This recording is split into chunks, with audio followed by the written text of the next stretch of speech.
परम पूज्य गुरुदेव और वंदनीय माता जी की चरणों में कोटि कोटि प्रणाम। आप सभी को प्रणाम। गायत्री के प्रत्यक्ष चमत्कार, जिनके लेखक हैं पूज्य गुरुदेव पंडित श्री राम शर्मा आचार्य। आज हम सभी इसमें सुनेंगे गायत्री साधना से वेद ज्ञान की प्राप्ति।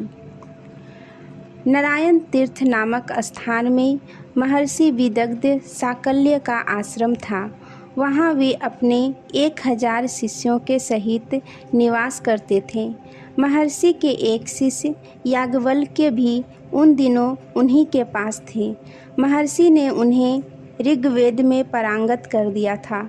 एक दिन आनर्त देश के नरेश सुप्रिय उनके आश्रम पहुँचे और वहाँ की सुख शांति देखकर कुछ दिन वहाँ रहकर ऋषि मुनियों का सत्संग करने की उन्हें इच्छा हुई। महर्षि ने उनके निवास के लिए अपनी आश्रम भूमि में ही व्यवस्था कर दी और एक विद्यार्थी को यह कार्य सौंपा कि वह नित्य प्रति राजा सुप्रिय का अभिषेक कर उन्हें सुखी रहने का आशीर्वाद दिया करे। नित्य के भांति आज भी याज्ञवल्क्य राजा को शुभाशीष देने के लिए गए, परंतु राजा को नित्य कर्म से निवृत्त होने में देर हो गई। उन्होंने नम्रता से कहा, ऋषिवर आप कुछ देर रुकें। याज्ञवल्क्य ने सोचा कि आश्रम जीवन में आलस्य नहीं करना चाहिए। उन्होंने राजा से भी ऐसा ही कहा कि राजन, आप आश्रम जीवन है, यह आश्रम जीवन है, इसमें एक एक क्षण बहुमूल्य है। राजा पर इसका उल्टा प्रभाव पड़ा। उन्होंने सोचा कि यह विद्यार्थी अभिमानी है। वह बोला, ऋषि कुमार, यदि तुम रुकना नहीं चाहते हो तो सामने पड़े लकड़ी पर जल डालकर चले जाओ। याज्ञवल्क्य ने ऐसा ही किया। सूखे लकड़ी पर पानी डालकर चले गए। सायंकाल में राजा की दृष्टि उस पर पड़ी। लकड़ी हरा हो गया और उसमें नवीन पत्तियां तथा फल फूल लग गए। यह देखकर राजा अत्यंत आश्चर्यचकित हो गए। उन्होंने सोचा, मैंने यह स्वर्ण अवसर गवा दिया। जिस जल ने इस सूक्ष्म लकड़ी को हरा भरा कर दिया, यदि मुझ पर पड़ता तो क्या मुझे भी सब प्रकार सुखी न कर देता। राजा के मन की अशांति बहुत बढ़ गई। वे स्वयं महर्षि की सेवा में उपस्थित हुए।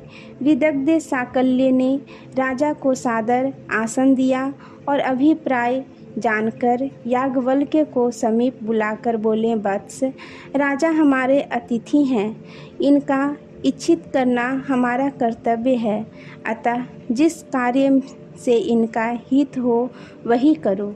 याज्ञवल्क्य ने नम्रता से कहा, गुरुदेव, यह तपोभूमि है, यहाँ प्रमादी पुरुष का कल्याण संभव नहीं है। राजा के प्रमाद का इस आश्रम वासियों पर अच्छा प्रभाव नहीं पड़ेगा। राजा ने याज्ञवल्क्य से क्षमा याचना की। तब विदग्ध साकल्य बोले, वत्स याज्ञवल्क्य, क्षमा मांगने वाले पर क्रोध कैसा, अतः राजा पर प्रसन्न होकर उनकी कामना पूर्ण करो। याज्ञवल्क्य बोले, गुरुदेव, राजा मेरे सामने नहीं, मेरे चमत्कार के सामने झुका है। मैं इनके हित में कुछ कर सकूं यह संभव नहीं है। विदग्ध साकल्य क्रोधित हो उठे। उन्होंने कर्कश स्वर में कहा, अरे मूर्ख, मिथ्याभिमानवश हमारा अपमान कर रहा है। ऐसे प्रमादी शिष्य का इस आश्रम में कोई काम नहीं है, अतः तू मुझसे प्राप्त वेद ज्ञान विद्या मुझे लौटाकर यहाँ से चला जा। याज्ञवल्क्य ने सोचा, जो गुरुजन अभिमान के वशीभूत होकर अनुचित आज्ञा दे, उनसे विलग हो जाना ही उचित है। विदग्ध साकल्य से प्राप्त ऋग्वेद विद्या को लौटाकर याज्ञवल्क्य वहाँ से चल दिए। भ्रमण करते हुए कई मास व्यतीत हो गए। एक दिन वे प्रभास तीर्थ के निकट पहुँचे। वहाँ उनके नाना महर्षि वैशेयपायन निवास करते थे। महर्षि से याज्ञवल्क्य ने अपना सब वृतांत कहा और उनकी आज्ञा पाकर उन्हीं के पास रहने लगे। वैशेयपायन ने याज्ञवल्क्य को यजुर्वेद की शिक्षा दी। अल्पकाल में ही वे यजुर्वेद के पूर्ण ज्ञाता हो गए।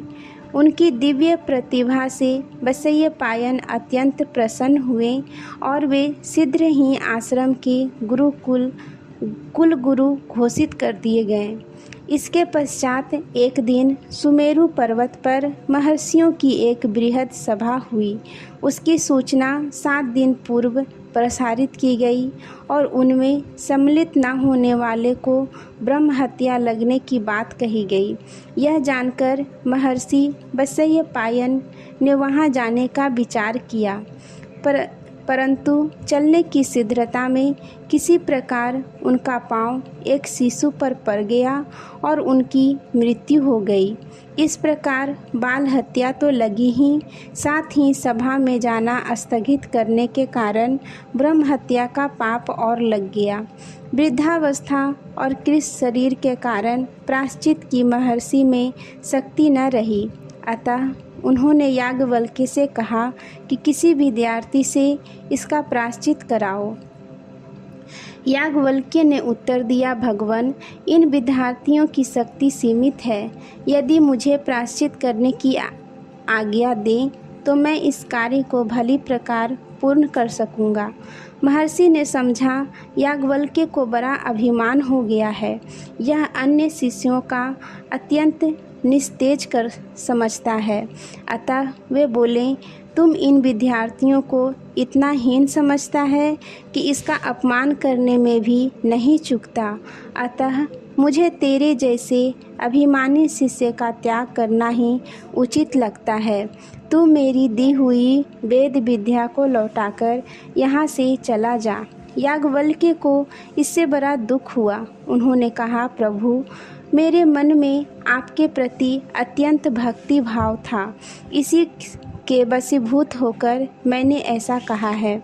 इन विद्यार्थियों का निरादर करने का मेरा किंचित मात्र भी अभिप्राय न था, परंतु वैशेयपायन का क्रोध शांत न हुआ।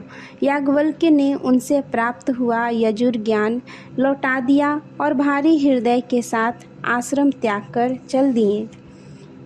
भ्रमण करते हुए याज्ञवल्क्य विश्वामित्र तीर्थ में पहुँचे। वहाँ उनके पिता देवरात तप करते थे।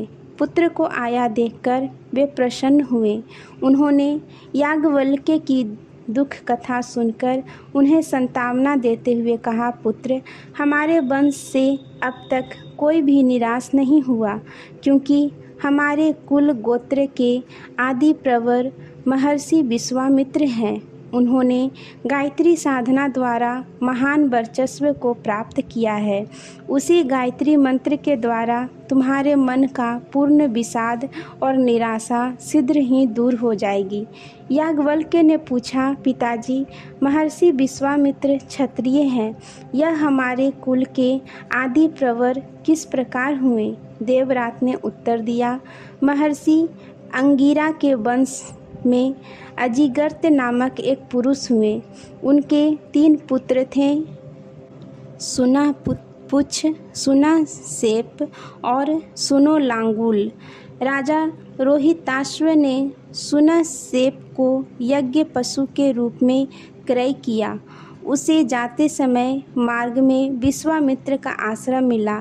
तब सुनासेप ने उनसे प्राण रक्षा की प्रार्थना की।